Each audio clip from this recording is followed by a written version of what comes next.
Viral kelas sekolah dengan fasilitas mewah bak hotel, bikin rajin masuk sekolah. Memiliki fasilitas lengkap bak hotel, kondisi kelas belajar di Smas Esa Prakarsa, Langkat, Sumatera Utara berhasil mencuri perhatian. Kelas tersebut bahkan memiliki sekaligus 2 pendingin ruangan atau AC yang membuat siswa semakin betah belajar. Saat memasuki kelas tampak bagian lantai ditutupi dengan full karpet sehingga membuat siswa semakin nyaman beraktivitas.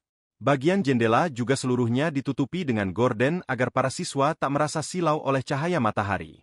Di belakang kelas disediakan meja-meja untuk bersantai dengan alas berupa rumput sintetik yang membuatnya terlihat estetik. Meja-meja dan kursi-kursi yang digunakan para siswa untuk belajar pun tampak berbeda. Setiap meja dan kursi saling terhubung namun tetap dipisahkan dengan sekat pembatas yang membuatnya terasa lebih luas. Setiap meja juga disediakan stop kontak untuk siswa yang ingin mengisi daya ponsel maupun laptop.